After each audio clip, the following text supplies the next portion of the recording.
Good morning, Bhargav. It's Wednesday, April the 5th, and here's the heads up briefing for today. In the Australasia and Pacific Islands region, we had 6 issues. In North Asia, we had 2 issues. In Southeast Asia, we had 18 issues. In South Asia, we covered 13 issues, along with major developments in the EMEA region. Hey, Bassel.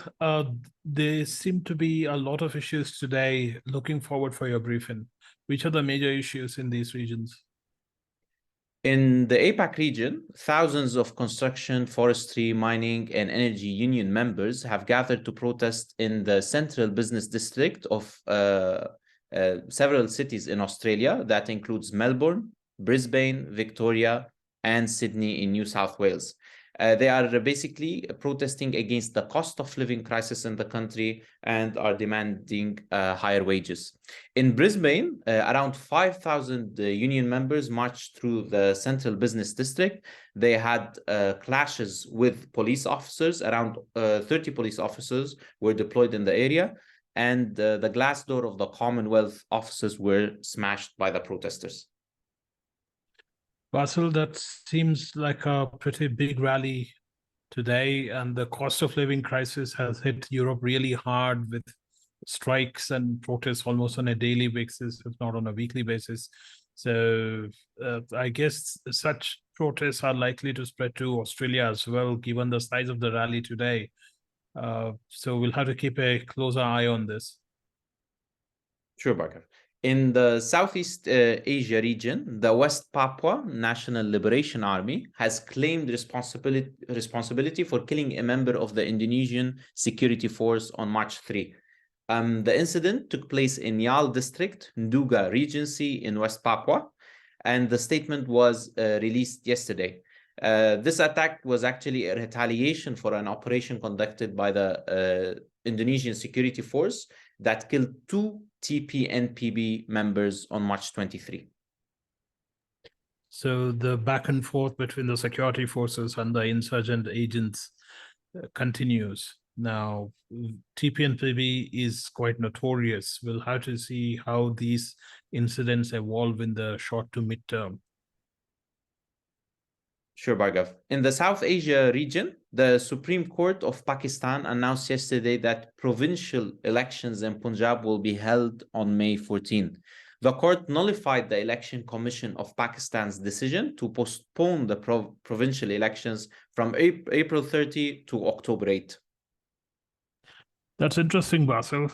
Judiciary has played an objective or rather independent judge of major issues in Pakistan.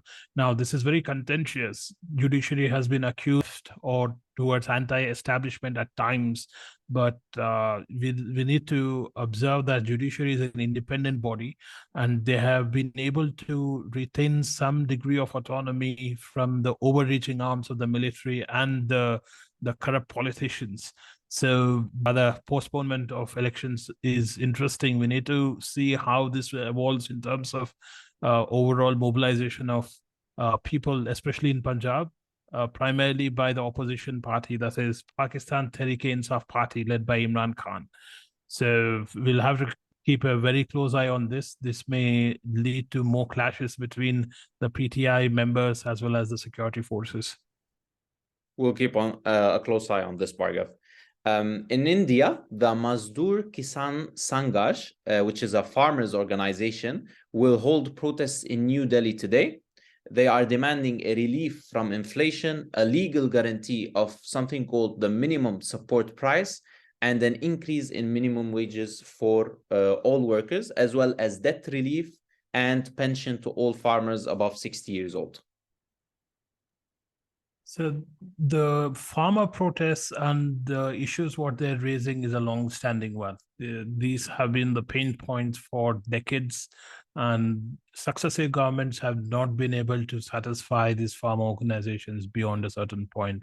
MSP, minimum support price especially, is a very contentious one, and that was also part of the farmer protests a couple of years ago with the Farm Bill.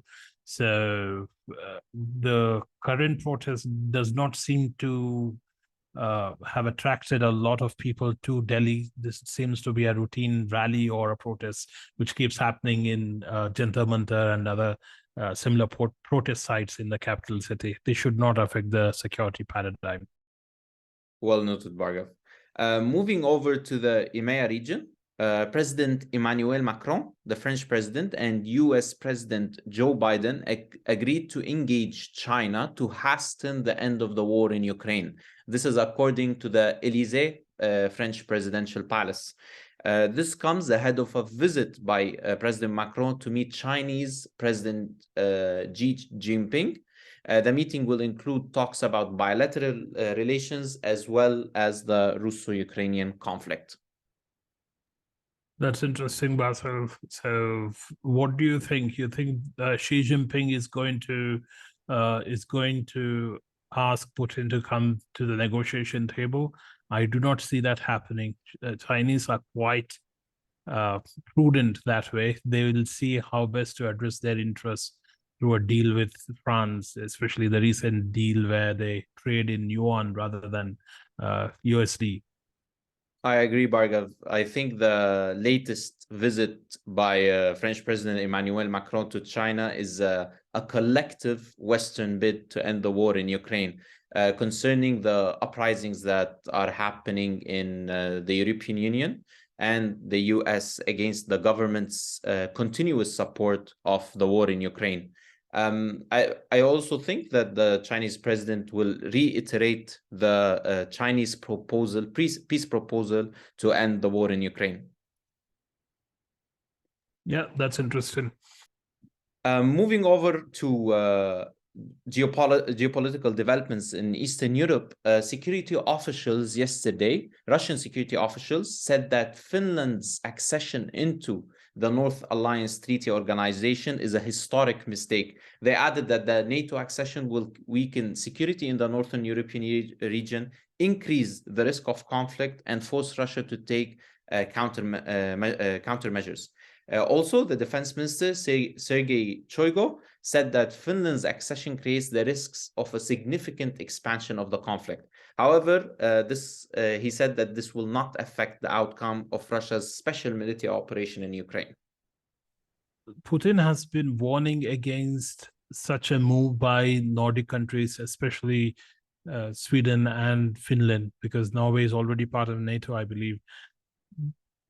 With Finland entering the NATO, we'll have to see how Russians react to this along the Finnish border. They have a long history of occupation of Finnish lands, especially during the World War era.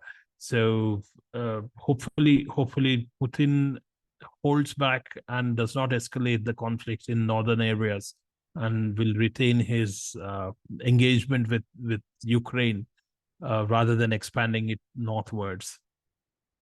Exactly, Bhargav. And this is very significant concerning that Finland has a 1,800 kilometers long border with Russia. Right. Moving over to Ukraine, the US Department of State yesterday announced $2.6 billion in military aid for the Ukrainian military. Around $500 million will be allocated towards more ammunition for the HIMARS systems, air defense interceptors, artillery rounds, anti-armor systems, small arms, and heavy equipment transport vehicles. Well, that doesn't come as a surprise, given that the Western countries, especially the NATO countries, are supporting the Zelensky administration in Ukraine. So this will further escalate the conflict in the region. So I do not see the conflict dying down anytime soon with increase in funding as well as the supply of arms, high-tech arms, that too. Exactly, Bhargav. And with that, we reached the end of the briefing today. Do you have any additional comments? Nothing from my end, Bassel. Thank you. Thank you.